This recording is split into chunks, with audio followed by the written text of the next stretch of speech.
Hello, I am Joel McLeod, and welcome to the 905er. Well, here we are, folks, in the home stretch of what has been one of the most underwhelming provincial elections in Ontario history. As we record this episode on Saturday, February 22nd, if polls are to be believed, the Doug Ford Ontario Progressive Conservatives are going to get their third straight majority. The Ontario Liberals and the Ontario NDP collectively have really failed to move the needle this time. In fact, it's a question if one of them will make it out of non-party status or if one might be reduced to non-party status. This isn't exactly the narrative that you want to hear. For a year, we've been hearing rumors that this election would be coming, and both opposition leaders made big promises to their members that this would be the election that would return them to power. Well, to be honest, that doesn't appear to be happening. So what is going to happen to them post-election night?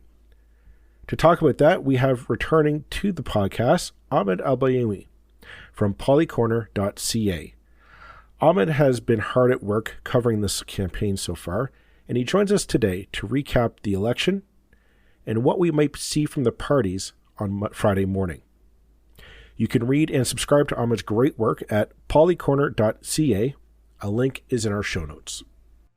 Hey there, it's me, Joel.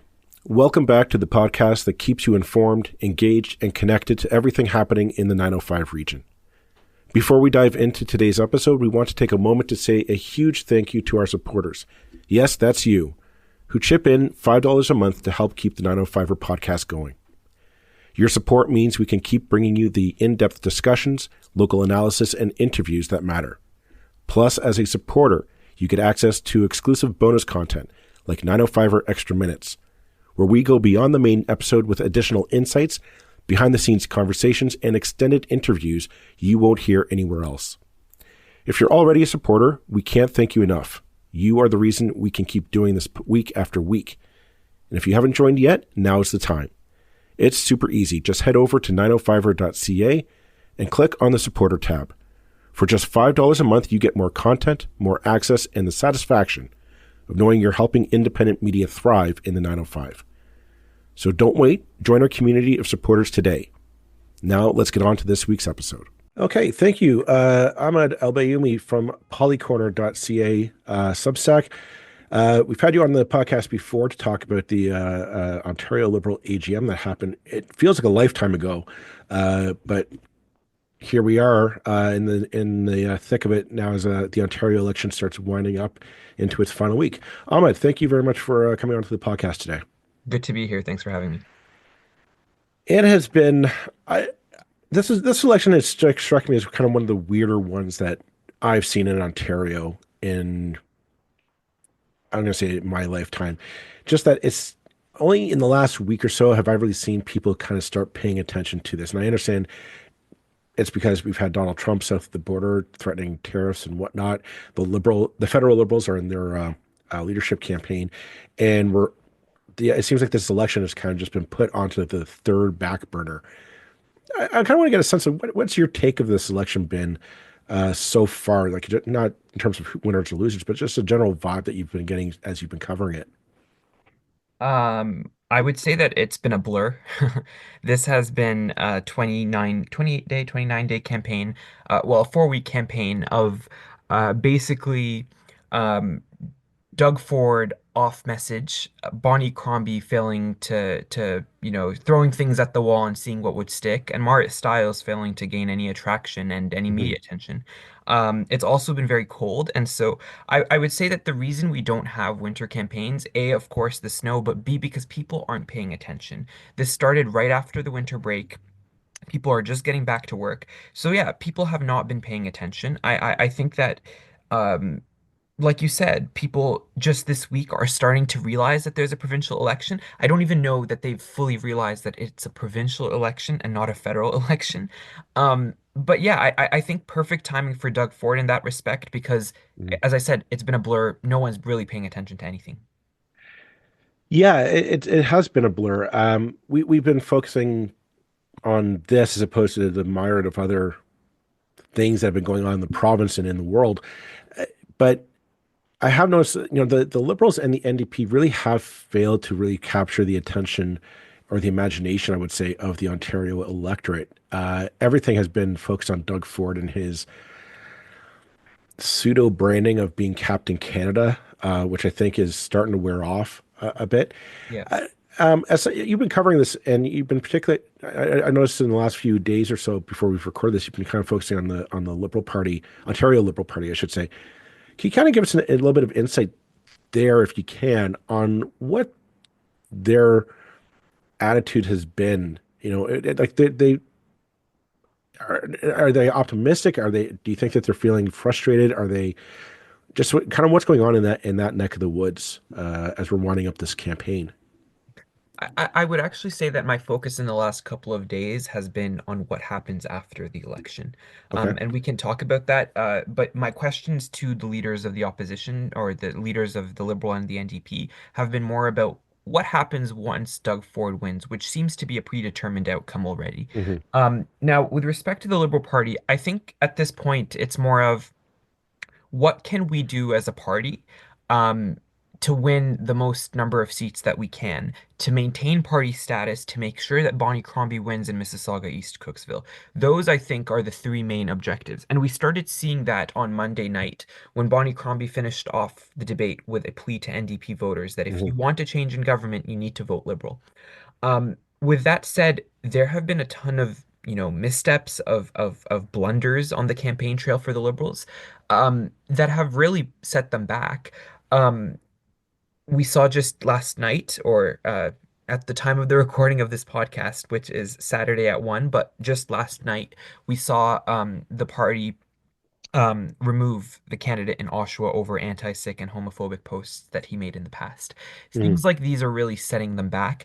But are they optimistic? They certainly feel that they can do better than the last time around, that they can win party status, that Bonnie Crombie can win her seat. Do they think they'll form government? No. And is the conversation starting to shift to what happens to Bonnie Crombie's leadership after? Uh, with some people I'm talking to, absolutely. Let's kind of hold on to that thread for a moment, because when Bonnie Crombie took the leadership of the Ontario Liberals, her entire pitch to Ontarians and well, I guess to the party specifically was, we need to be right of center. We need to be um, uh, bit pro-business, low tax, that kind of thing. Which a lot of her critics were saying, well, this is kind of Doug Ford's bread and butter. Like you're. A lot of critics came across to her saying, you're kind of Doug Ford light. And why would it, if you're already a right of center Ontarian, why would you change your vote to the Ontario Liberals all of a sudden?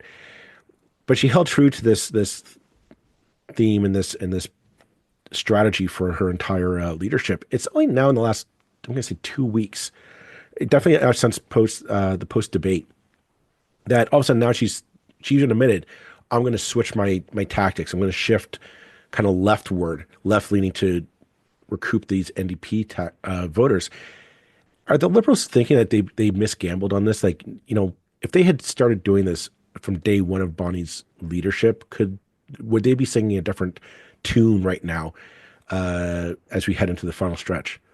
I don't think so. I think the Liberals, in their current form, because they are so tied to the federal party, needed to do anything they could do to distance themselves from the NDP. Hmm. People know of the NDP Liberal partnership federally, even though it's not a coalition and it was just a partnership. People know of it because of the federal conservatives is messaging.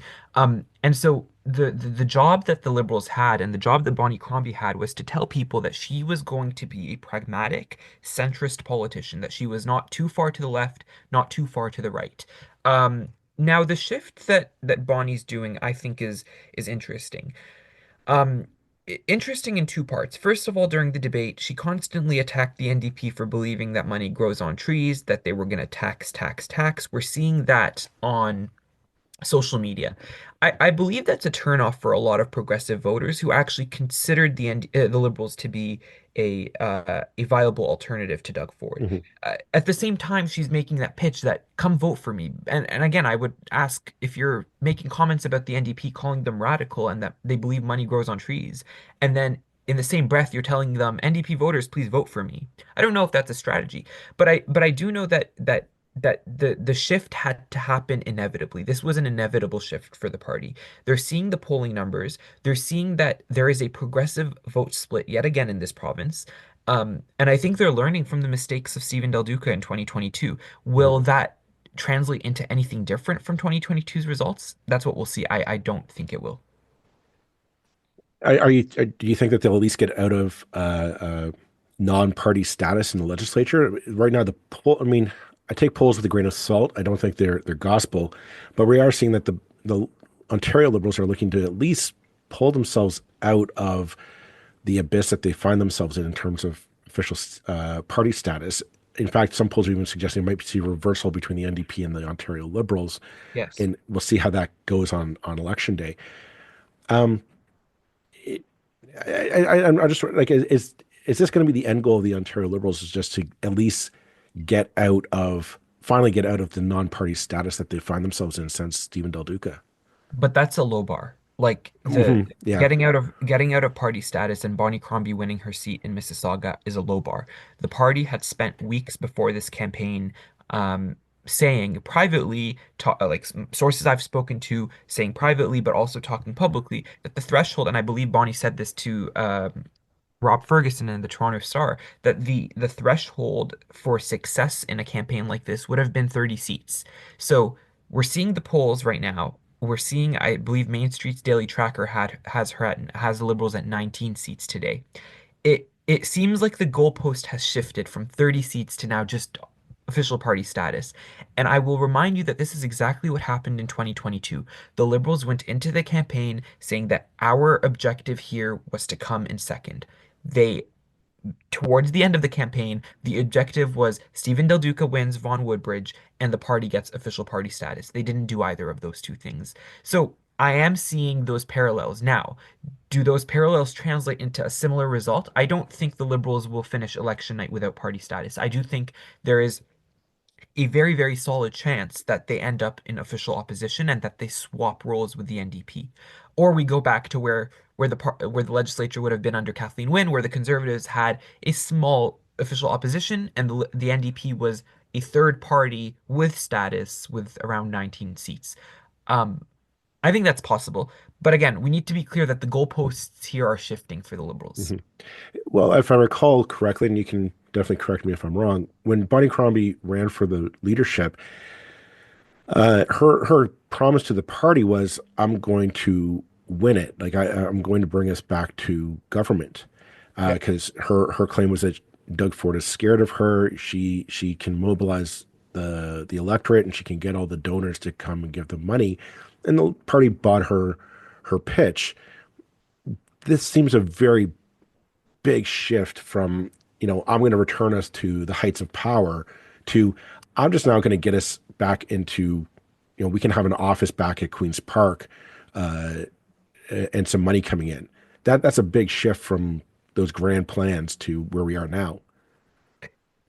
Um, when when a leadership candidate constantly talks about how they will win in the first time. I remember the slogan was Bonnie in one, that the party would win the election right away.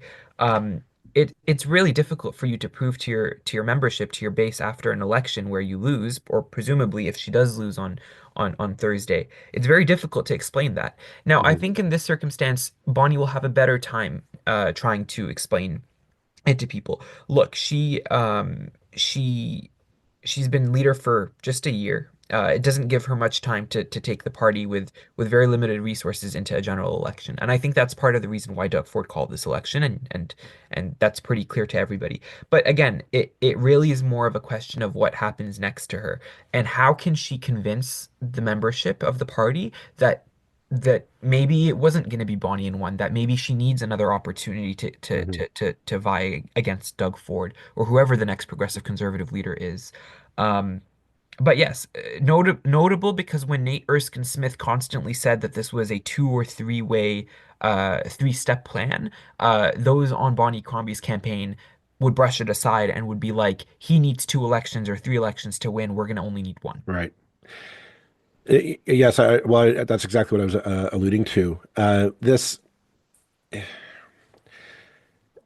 like we're seeing right now is I get a sense of the electorate from the polls and the anecdotal evidence that I've heard from on the ground is that nobody wants this election. Doug Ford doesn't have necessarily the popularity that he's going to pitch it as, look at the polls. People love the Ontario PC government and my plan. But I don't get a sense of that. I get a sense that people are very upset. They feel very taken advantage of, especially in light of what's happening south of the border with the Trump tariffs and Ontario businesses that feel they're going to feel threatened over that. There's a sense of like we're being played here. Mhm. What is about this that I'm going to say? Am I? Do you think that's true from what you've heard or what you've felt on the ground? Because that's what I'm getting a sense of from kind of my man on the street interactions with people is that people feel we're being played here for Doug Ford's advantage. On the tariffs. Well, just in general, the fact that like nobody really wanted this election. There's bigger issues at stake here than whether or not we need an election right now. And people do feel that this election was being called as an opportunistic gesture just to get another 4-year mandate out of the people. Is that, do you get that as a sense on the ground from people, or is there an actual, I guess, a feeling that this is necessary at this time in Ontario? No, absolutely. I think most people will agree that Doug Ford called this election for opportunistic purposes. It was self-serving. He sees the polling numbers. Those around him see the polling numbers, and this was the time for him to beat Bonnie Crombie and to beat Marit Stiles. Mhm. Um, is the message on the tariffs resonating? I think it's a twofold thing here. I think that the premier is very much setting himself as Captain Canada, and while that is starting to fade, people still see him as the leader who is taking on Donald Trump, especially those who are younger, who are, on social media, who are seeing the hat. Now, is that really the issue of this campaign? I think Doug Ford wanted it to be that. It is not. He has been off message for most of this campaign because he was forced to talk about domestic issues, about healthcare, about education, about transportation, about Ontario Place and the Ontario Science Centre. Those are issues that he really wanted to avoid. We have not talked about housing during this campaign, I'd argue, even though there is a huge housing crisis in our province. Um, so are people buying it? I would say yes and no, but do people realize that this is an opportunistic election? I would question if people even realize there is an election to begin with. I, Maybe that's the opportunity in itself, right? Yeah. I, I, I I'm going to agree with everything that you just said. I mean, we plugging my own podcast here. We had on uh, uh, municipal councilor earlier or a few weeks ago just to talk about the fact that nobody is talking about housing, which was this time last year was the issue in Ontario. Yet I haven't heard any debates or any discussion, any really seen any plans from the parties to really address this. On that note, what does it say that the Ontario NDP and the Ontario Liberals really have not been able to capitalize on this feeling in the Ontario public? Like these issues are still important. I don't think they've gone away, and they are still on the forefront of people's minds and dinner table conversations. What does it say that the opposition have not really been able to kind of lean in and gather support for these issues in their plays? It says that Jagmeet Singh and Justin Trudeau are a drag on their provincial cousins. Uh, I was out door knocking in Mississauga a couple of days ago for a story that I'm working on, and I was door knocking on my own to talk to residents. Um, a lot of people said that they would be voting for Doug Ford as an anti-incumbent vote. And I really didn't understand what that meant. Doug Ford Mm. is the incumbent. And they were like, no, but the Liberals ruined our economy. And the Liberals did this, this, and that. And they were propped up by the NDP. And so I would never vote for Bonnie Crombie and I would never vote for Marit Stiles. That's the problem here. The Liberal brand provincially is baked in with the federal Liberal brand, even though they're separate leaders. The Liberal brand, the NDP brand provincially is baked in with the federal NDP brand, to the point that actually an NDP source I was talking to a couple of days ago was like, we tried to distance ourselves from Jagmeet Singh, and when we realized that it wasn't working, we decided to embrace him. We're embracing their federal policies. We're just going to defend it and we're going to stand for it. And so I don't really think that this has to do with the opposition's being unable to capitalize on it, because if you were an effective opposition party, you would be able to capitalize on a lot of the things that Doug Ford has done. It is more of the these parties don't have people's ears because people have tuned them out. People have tuned them out Hmm. not because the provincial parties are bad, but because they're federal cousins. People aren't buying what they're doing. People are unhappy. And again, this goes to what is a theory, the underweather theory that when there is a federal liberal government, there is a provincial conservative Right. government, and when there is a federal conservative, it's provincial liberal. That's for a reason. That's because people vote. Uh, Federal and provincial elections never happen at the same time, and so people vote against what they're currently, what who they currently have in power, even though if it's at a Hmm. different level of government. Yeah, I find that interesting. Much because I mean the federal liberals are in the midst of a significant change with Justin Trudeau's resignation, and right now it appears that Mark Carney is going to walk away with that leadership at the end of the month. Yeah. Uh, do you think that has bolstered a bit of Bonnie Crombie's fortunes? Because from what you're telling me, it sounds like the Ontario Liberals and the Ontario NDP have really foregone any definitive narrative of their own to say this is what we are, this is who we stand for, this is what we're going to do for Ontario, and instead of kind of said we are either like our provincial, our federal cousins, or we're not. And I'm wondering, with the fact that the federal Liberals are now seeing this sharp uptick in support nationally, is that what we're seeing provincially? Is that people say, "Hey, maybe I'll give the provincial Liberals a second look now"?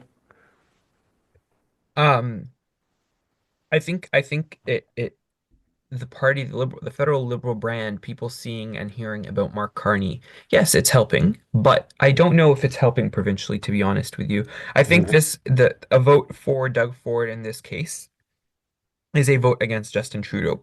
And in many cases, it's also a vote in support of Doug Ford. A lot of people I've spoken to, I was out door knocking with a candidate in a few days ago, and this is in a progressive conservative held riding Mhm. that's normally liberal. And the person was like, I like Doug Ford. I have never voted conservative, but this time I'm contemplating voting for him. I think that's also part of it. Um, Now, is the Liberal Party seeing a rejuvenation? I would beg to differ. Oh, okay. It can maybe just want to explain on that a bit. I'm curious to hear your thoughts. No, it's just I still think they're very much tied with the Liberal brand federally, with Hmm. The Justin Trudeau brand. Um, it it doesn't seem to be like they've been able to distance themselves from him. They've distanced themselves policy-wise and no carbon tax and all that, but they have not, in people's perceptions, they're still the same. They're still the same. Um, but again, also a rejuvenation, I think, if you were talking relative to 2022, then yes, the party's is in a bit of a better position. Okay. Although I would argue that actually the 2022 campaign was a bit more energetic than the 2025 campaign for the I, Liberals. I I definitely agree with you on that front. What I guess what the question I have is what comes after this? Or no, hang on. I'm going to hold that for later. I want to ask about whether or not the Ontario NDP and the Ontario Liberals have wasted the last year. I have found, and this is something that we've kind of been critical on this podcast about, is that both opposition parties have failed to really establish a brand for themselves or a narrative. We know that they're against Doug Ford, and they like highlight Doug Ford's weaknesses and scandals and whatnot, and that's understandable. But yet, I have a sense that nobody really knows who Bonnie Crombie and who Marit Stiles actually are. Do you get a sense that both parties were kind of waiting for this opportunity for people to plug in? Now they're going to be paying attention, and then we're going to get to say who we are and what we're about, only to, you know, it slipped through their fingers. Nobody's paying attention. And did they waste the last 365 days essentially to introduce themselves to Ontarians? Yeah, I think the NDP's focus over the past 2 years since Marit Stiles became leader was about winning the day in the legislature. How can we, beat Doug Ford at question period? Even though Doug Ford rarely shows up to question period, that Right. was their focus, and they could have used that time to prepare for an election. Now, granted, the NDP doesn't have much money to buy out ads, and so introducing Marit Stiles to folks is a challenge. Um, Compounded by the fact that the progressive conservatives would never use the word Marit Stiles in a single social media post, in a single ad. They basically shunned her from any publicity that they would have given Hmm. her. So that's when it comes to the NDP. When it comes to the Liberals, I think Bonnie Crombie is known, but for all the wrong reasons at this point. The Conservatives, since she won the leadership, have blasted her with ad after ad after ad about how she's the queen of the carbon tax. And I think that the missed opportunity here is that the Liberals, first of all, took a while to actually figure out what they were going to do on the carbon tax. Bonnie Crombie couldn't outright say at the start of this advertising campaign, I am not supportive of the carbon tax. And they just let this ad campaign run without ever countering it. Like Hmm. we saw in British in Alberta, Danielle Smith put out a very similar advertisement about Nahid Nenshi. Nahid Nenshi right away came out the door with a very, you know, I would say it was like recorded with an iPhone, a video that went viral about, hey, you know my record in Calgary, you know what I did for my residents. Bonnie Crombie didn't do that. Bonnie Hmm. Crombie could have used her time and her record in Mississauga to her leverage. There's literally videos of Doug Ford singing her praises in the legislature a couple of years ago when she was mayor. They did nothing. And so I think that they had the opportunity they had the opportunity to introduce themselves, to present themselves. They let the conservatives set the narrative, and in Mart Stiles' case, not set the narrative. Well, I think the fact that they completely ignored Marit Stiles says something about that. The other thought I had about the Ontario Liberals was two by-elections. There was the Bay Quinte, but closer to the 905 here, of course, was the Milton by-election last year that we thought she should be running in. I mean, that's literally next door to where her riding was as an MP when she ran federally was. She knows the 905 like the back of her hand. At least that's what we were told. We thought that would be a perfect chance for her to win a seat, get in the legislature, and start showing Ontarians kind of what she would do. But she shied away from that. And again, it was like every chance that she had to kind of take the fight to Doug Ford, she stepped away from the plate. And I want to know, like, do you think that ultimately was a bad step or a bad strategy on her part? I mean, the entire idea was that she was going to go around and talk to Ontarians and get the support, and clearly that has failed, as we're seeing at the polls right now. Yeah, I also don't know if I think it would have been a risk for Bonnie Crombie to run in that seat. The demographics there um, very heavily Muslim in Milton. Uh, they ran Galen Naidu Harris because of their name recognition from his mother, who was the former representative Mhm. there. The Conservatives ran Z Hamid, who is also very well established in the Muslim community there. I would also say that that kind of plays into it, that it was more of a brotherly vote for the Muslim community. Many of those whom I talked to were like, we voted for Z because, we know him, we see him, like he's a part of our community. Mhm. At the same time, on the flip side, for Bonnie Crombie, she's not her relationship with that community at the moment is not very great.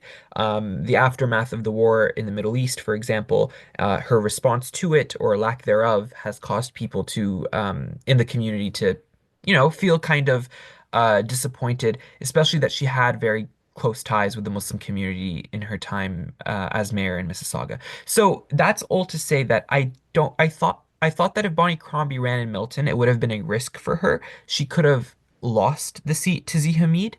And the problem in losing a seat as a leader is that it makes you seem like you've lost control. And you can't do that. And so Bonnie Crombie, I think, was smart to not run in Milton. Now, circumstance wise, I thought she should have a seat in the legislature regardless. But like the question if you're her advisor is do you risk losing a seat trying to get to Doug Ford, but losing your own seat and looking bad?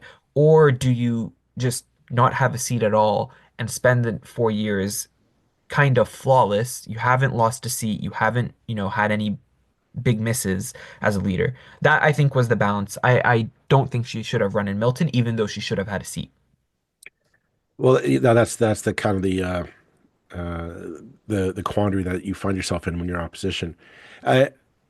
going forward, um, this episode is coming on Tuesday. Election day will be 2 days afterwards. We're going to see how this all plays out then, whether or not the polls are right, whether or not they're wrong. Who knows? But going forward for the NDP and the Liberals, I'm curious to know what you're hearing on the ground, what they're expecting will happen realistically, as well as what their plans are for the Friday after the after E-Day, what they're planning to do then. Okay. Let's take it here step by step. So, going into election day, I think the conservatives are feeling great. They're feeling optimistic. But what I do know is that they're keeping their head down. They're not, too they're not too excited. They're, trying to be humble about this because they know that there's a majority coming. And I understand that from my conversations with conservative sources, like Corey Tenike, Nick Kovelis, that group of inner advisors told the candidates at the Super Caucus meeting, we need to keep our head down during this campaign. It's not a done deal. Let's not take anything for granted.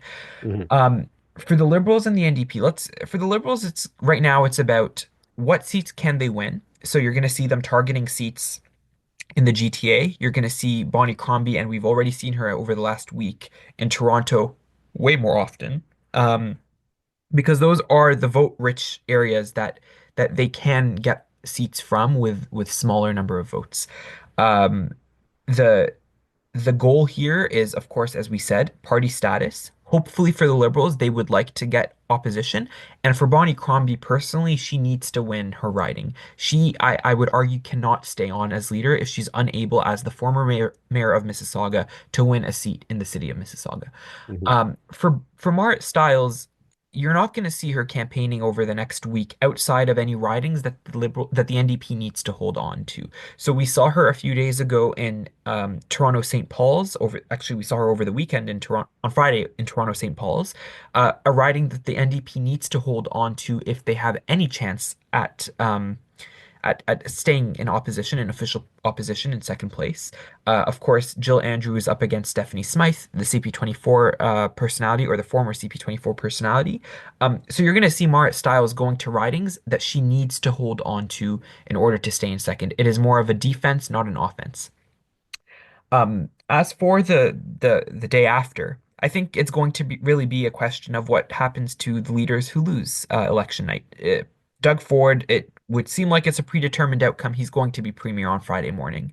Hmm. But for Bonnie Crombie and Marit Stiles, I will be very interested in seeing whether any of them resign on Thursday night.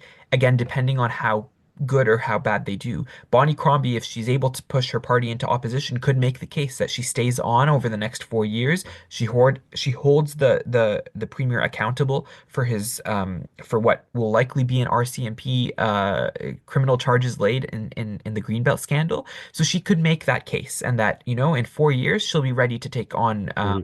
as a premier in waiting.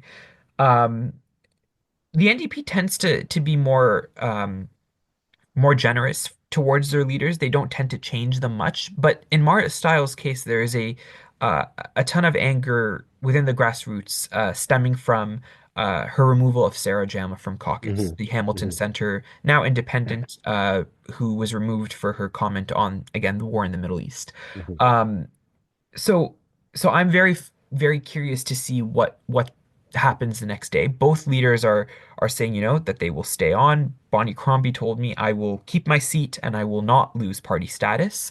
Marit Stiles, also sidestepped the question and said, I'm in it to win it. Um, which is interesting, keeping the bar very high when the polls are showing that you're losing, but that's another topic. But yeah, that I think is going to be the question. Are there any people within the parties who will try to push them out if they refuse to leave?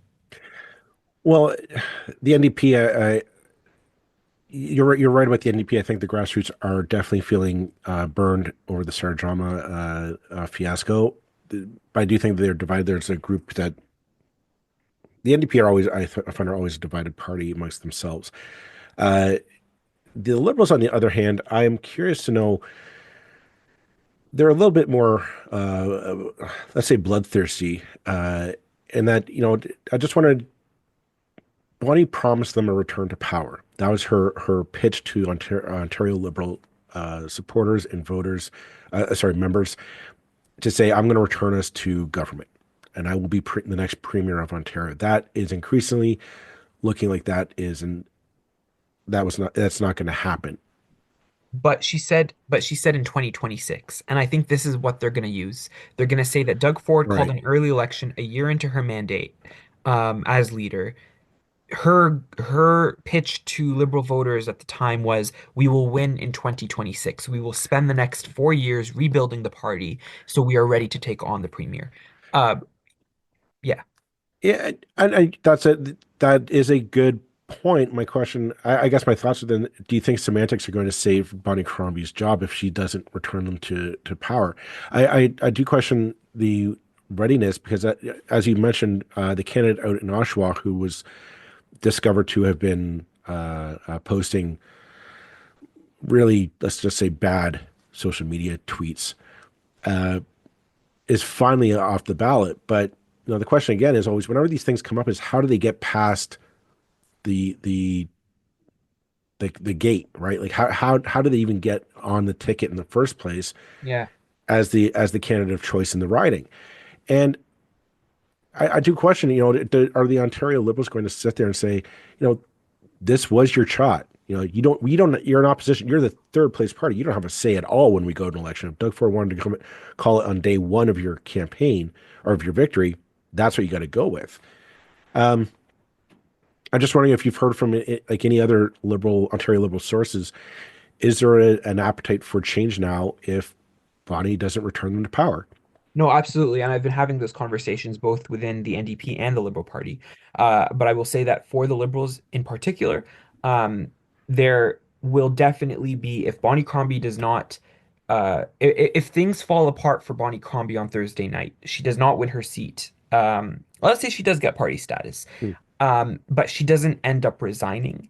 Um, I think there will absolutely be a leadership review, and I think there will absolutely be questions about her leadership. There will be a group of people I understand who will actively call and push for her to quit. Um, Same, I think will be with Marit Stiles. Again, that's if they don't quit the night of, if they perform poorly. We're coming up on the end of this episode, and I'm just going to throw it there. On election day, what are you looking for in terms, maybe just a candidate performance, party performance, or any specific ridings that are catching your eye? What are you going to be checking on E-Day?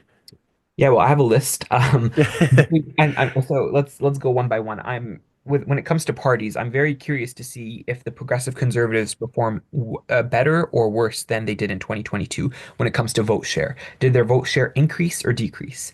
Uh, Second thing, of course, voter turnout. We are in a winter campaign. I would love to see what the voter turnout is. Did it also increase or decrease? Because that's a big untold story of this campaign. When you call an election in the winter, you were doing Mhm. that knowing people will not show up to vote. So very, very interested in that. Um, when it comes to the Liberals and the NDP, of course, the first thing I will tell you, I'm watching to see who can get party status. Can the Liberals move up to second place? If not, do they at least become a third place with status, a third party with status? For the NDP, it's the same thing. If they move down to third place, do they keep status or do they lose it? Are they able to hold on to second place? Um, so that's the second thing.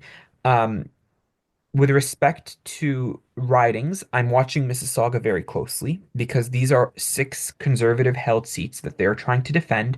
But again, you have a former mayor who is running as the leader of the party, running for one of the seats here. Um, I think it would be very telling if the Liberals are unable to win any seat in Mississauga on Thursday night. I'm not saying they need to win the six, but for Bonnie Crombie to have been a former mayor and unable to win a single seat in this city, I I think that would be very telling about how what happens to her next. Mhm. I'll be watching the GTA, so I'm watching Toronto St. Paul's again, Jill Andrew versus Stephanie Smythe. I'm watching seats around the GTA, so Etobicoke Lakeshore, Ken Lee Fairclough, the Liberal candidate, beat Christine Hogarth. I'm watching Eglinton Lawrence, of course, and what the impact of the NDP candidate dropping off the ballot will have on Vince Gasparo's chances of winning. Similarly, in York Center, I'll be watching because those demographics are very similar. And then also like the ridings that are, one-offs. I'm very curious in seeing Hamilton Center. Does Sarah Jama eat at NDP votes? Again, the Conservatives are really targeting Hamilton. They already Mhm. have a seat there. Um, in Neil Lumsden, they want the rest of the seats. So can Sarah Jama's candidacy hurt or help the NDP? And if so, how? Can she even win that seat? Maybe it's possible. Mhm. Similar in Hamilton. Oh my God, Ancaster Dundas. The riding held by Sandy Shaw. Can she win that seat or not? I'm looking at Niagara Falls, very NDP seats right now. The Conservatives are really targeting them. They got the endorsement of the mayor. Can they win them? Mhm. In Windsor, I'm watching Windsor West, Lisa Gretzky. It's an NDP held riding. There is no Liberal candidate on the ballot, so that could help her. But again, the Conservatives are really targeting that seat. They have Windsor to come say they already won it. They want to win Windsor West.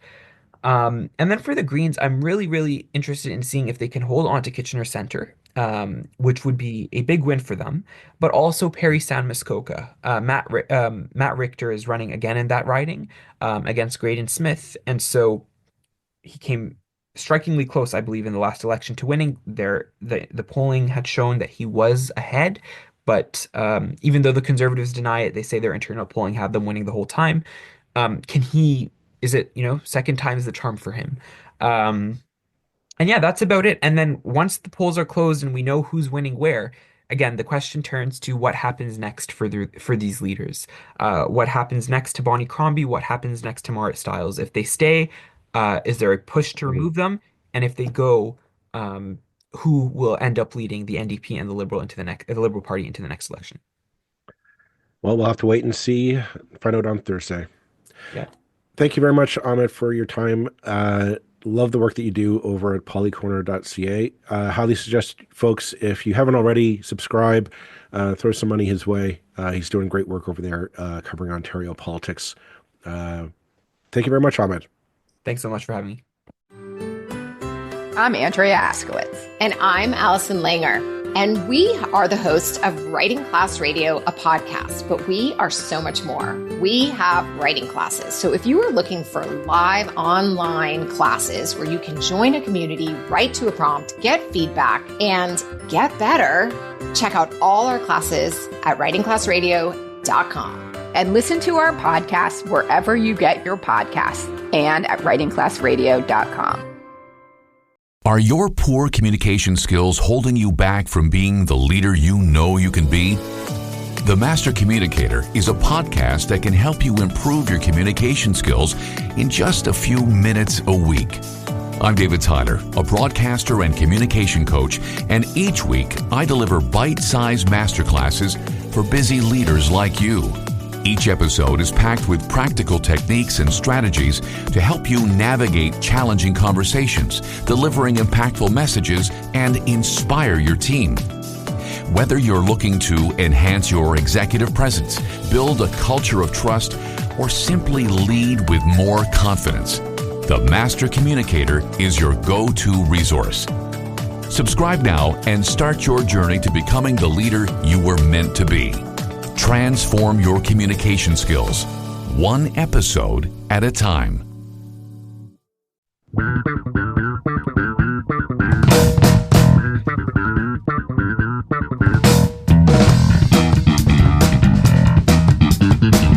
That's it for this episode of the 905er. Thank you for listening. As always, you can send us your feedback, thoughts, and concerns or ideas for future episodes to our email, info@905er.ca. We love to hear from you. You can help us keep the 905er going by financially supporting us through Patreon as well as PayPal. Visit us at 905er.ca and click on the support tab. As well, links are in the show notes for your convenience. Lastly, you can find us on social media. Search for _905er on Facebook, Twitter, Instagram, and LinkedIn. So long for now. See you next time.